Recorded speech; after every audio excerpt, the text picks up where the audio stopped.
দাদা তোমাৰ পৰিচয়টা? মই কোকৰাঝাৰ জিলা কমতাপুৰ ষ্টেট ডিমাণ্ড কাউন্সিলৰ গড়িয়া বাণীৰাম বৰ্মন। আজি প্ৰোগ্ৰামত কি হল? আজি কোকৰাঝাৰ জিলা কমতাপুৰ ষ্টেট ডিমাণ্ড কাউন্সিলৰ প্ৰথম বাৰ্ষিক অধিৱেশন কালীপুখুৰী অঞ্চলৰ কমিউনিটি হলত আমাৰ পালন কৰা হয়। তো এই কাৰ্যসূচীত আমি কোকৰাঝাৰ জিলা সমিতিৰ তৰফৰ পৰা গোটাই ৰাইজক ডাকাইছোঁ আৰু প্ৰায় 250 শতাধিক মানুষ সহযোগ কৰছে। আৰ প্ৰত্যেকখান ব্লক কমিটি অঞ্চল কমিটি বুথ লেভেলেৰ পৰা আসি আমাক সহায় সহযোগ কৰে। দিনজোড়া কাৰ্যসূচীৰে আজিৰ এই সাধাৰণ সভাখন পালন কৰা হয়।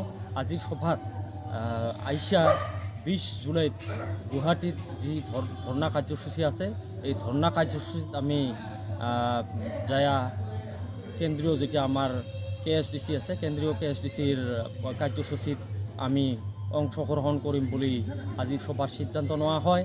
আর কেন্দ্রীয় সরকার আর ভারত সরকার আর KLO প্রধান জীবন সিংহ মহাশয় আর DL ঘোষ মহাশয়ের মাজত যি শান্তি আলোচনা চলি আছে, এই শান্তি আলোচনা অতি শীঘ্রে যাতে সমাপ্ত করা হয়, চুক্তি যাতে করা হয়, এইখিনি আমি ভারত সরকারের ওচৰত গোটাই ৰাইজক নিয়া একটা জনমত গড়ি তুলিয়া হেঁচা প্ৰয়োগ কৰিম আৰু আমি বাধ্য কৰাম। আমি নিশ্চয় যদি আমার কথা গুরুত্ব না দেয় সরকারে, নিশ্চয় এর ফল ভুগিব লাগব সরকারে। নির্বাচনত আমি রাইজের লগত আলোচনা করে নিশ্চয় কিবা একটা ভূমিকা লম। যদি সরকারে আমার বিরুদ্ধে আমার যে দাবি, আমার যে KLOর লগত শান্তি চুক্তি, এইখিনি যদি নির্বাচনের আগত যদি সম্পূর্ণ নহয়, তাহলে আমি নিশ্চয় সরকার বিরোধী হয়তো একটা মানে ধবনি উঠিবার পায় ঢৌ। আমার দাবি হল KLOর লগত শান্তি চুক্তি হবা লাগে, কমতাপুর রাজ্যখন আমাক গঠন করে দিবা লাগে, আমার যেটা কমতাপুরী ভাষা বা রাজবংশী ভাষা এটা স্বীকৃতি দিবা লাগে, জনজাতিকরণ হবা লাগে, আৰু যিখিনি আমার KLOর কেডার শহীদ হয়ে গেল ইমার পরিয়ালবিলাক উপযুক্ত সংস্থাপন দিবা লাগে, আর যিখিনি KLOর সদস্য আছে ইমাকো সংস্থাপন দেওয়ার জন্য ব্যবস্থা করিব লাগে। জনগণনার ক্ষেত্ৰত আমার আলোচনা হয়ে গেল। তো আমি রাইজক কৈছোঁ যে আমার যি জাতি গণনা হব, এই জাতি গণনাত রাজবংশী কোচ রাজবংশী যাতে বলি জাতির পরিচয়টা দাঙি ধরে, আর ভাষার ক্ষেত্ৰত কমতাপুরী বা রাজবংশী ভাষা বলি যাতে পরিচয় দাঙি ধরে। না, আমি সাংগঠনিক দিশত বহুত শক্তিশালী।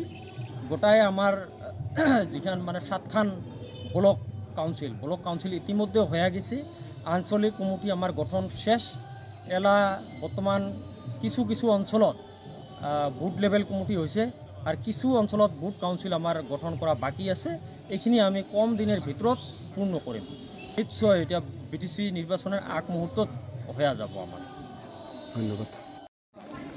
রাজ্য গঠনের প্রক্রিয়া মতামত, যেহেতু কামতাপুর এখন রাষ্ট্র আছে, রাষ্ট্র থেকে রাজ্যত পরিণত হয়েছিল। এই রাজ্যটা এমনই যে ভারত সরকারে 1949 সনে 28 আগস্ট যে মার্জার এগ্রিমেন্ট ভিত্তিত কামতাপুর কুচবিহার গশ্রেণীর রাজ্য হিসেবে দরজা দিছিল।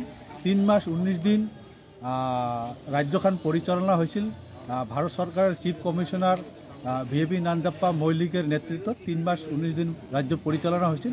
সেই রাজ্যখান রাজবংশী জনগোষ্ঠীর যেটা নাকি চেতনা না থাকার জন্যে ভারত সরকারের রাজনীতিক পরিকাঠামোয় কূটনীতিকভাবে রাজবংশীর এই কুচবিহার কেন্দ্রীয় শাসিত গশ্রেণীর রাজ্যখান কাড়ি নিয়া অসাংবিধানিকভাবে বিলীন করে পশ্চিমবঙ্গ সরকারের লগত বা কিছু অংশ আসামের লগত। সেহেতু এই কেন্দ্রীয় শাসিত রাজ্যখানক পূর্ণাঙ্গ গঠন করে পুনর দেওয়ার জন্যে যে আমার রাজবংশী জনগোষ্ঠীর আজির দিনের মহানবীর জীবন সিংহ স্যার বা DL স্যারে যে এই রাজ্য পুনর্গঠনের জন্য যে অস্ত্র হাতত তুলে নিয়েছিল, সেই অস্ত্র হাতত তুলি নেওয়ার পরিপ্রেক্ষিতে ভারত সরকারের উমেক যে জঙ্গলত থেকে ডেকে আনিয়ে আজির দিনত আলোচনা 7 রাউন্ড আলোচনা করিল।